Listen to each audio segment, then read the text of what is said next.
सोना और चांदी जो आज निवेशकों को चौंका रहे हैं।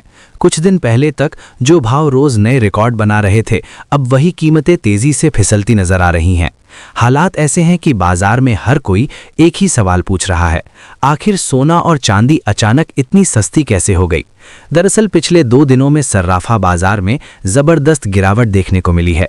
रविवार को चांदी की कीमतों में इतनी तेज टूट आई कि MCX पर लोअर सर्किट लग गया। मार्च डिलीवरी वाली चांदी करीब 9% गिरकर लगभग 2,65,600 रुपये प्रति किलो पर पहुंच गई। इससे पहले शुक्रवार को ही चांदी करीब 27% टूट चुकी थी, यानी सिर्फ 2 दिनों में चांदी करीब 1,34,000 रुपये सस्ती हो गई। अगर पिछले हफ्ते से तुलना करें तो 23 जनवरी को करीब 3,34,000 रुपये प्रति किलो पर बिक रही चांदी अब वहां से लगभग 21% नीचे आ चुकी है।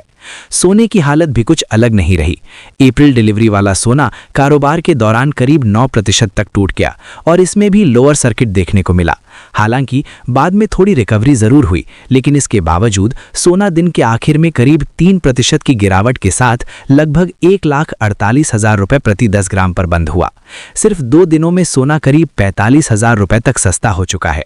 ध्यान देने वाली बात यह है कि गुरुवार को ही सोना करीब 1,93,000 रुपये प्रति 10 ग्राम के अपने ऑल टाइम हाई पर पहुंचा था और अब वहां से ये करीब 20% नीचे आ चुका है।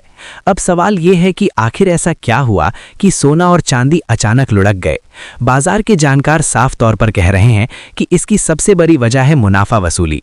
जब किसी चीज के दाम बहुत तेजी से ऊपर जाते हैं तो बड़े निवेशक और ट्रेडर्स ऊंचे भाव पर बेचकर मुनाफा निकाल लेते हैं। इस बार भी कुछ ऐसा ही देखने को मिला। ऊंचे दामों पर जमकर बिकवाली हुई और उसी का असर कीमतों पर पड़ा। इसके अलावा अंतर्राष्ट्रीय बाजारों का दबाव भी इसमें शामिल है। डॉलर की मजबूती, ब्याज दरों को लेकर अनिश्चितता और ग्लोबल इकोनॉमी से जुड़े संकेतों ने सोना चांदी की चाल को प्रभावित किया है। आमतौर पर जब डॉलर मजबूत होता है तो सोना और चांदी पर दबाव बढ़ता है और निवेशक थोड़ा संभल कर कदम रखते हैं।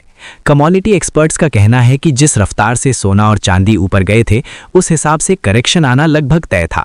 जानकारों के मुताबिक फिलहाल सोना अपने रिकॉर्ड स्तर से करीब 20% नीचे है, वहीं चांदी अपने हाई से करीब 35 से 37% तक टूट चुकी है। आगे भी कुछ कारोबारी सत्रों तक बाजार में उतार चढ़ाव बना रह सकता है। इसके बाद कीमतें थोड़ी स्थिर हो सकती हैं और धीरे धीरे संभलने की कोशिश कर सकती हैं। निवेशकों के लिए फिलहाल संदेश साफ है, बाजार काफी उतार चढ़ाव वाला है, इसलिए जल्दबाजी नुकसान करा सकती है। जो लोग शॉर्ट टर्म ट्रेडिंग करते हैं उन्हें खास सावधानी बरतने की जरूरत है।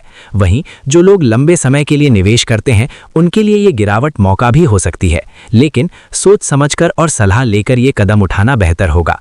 कुल मिलाकर तस्वीर यही है, रिकॉर्ड ऊंचाई के बाद सोना और चांदी अब दबाव में है। मुनाफा वसूली और ग्लोबल संकेतों ने बाजार की दिशा बदल दी है। आगे कीमतें किस तरफ जाएंगी इस पर सबकी नजर बनी हुई है। फिलहाल के लिए इतना ही। बाकी की अपडेट के लिए बने रहिए KSR 24।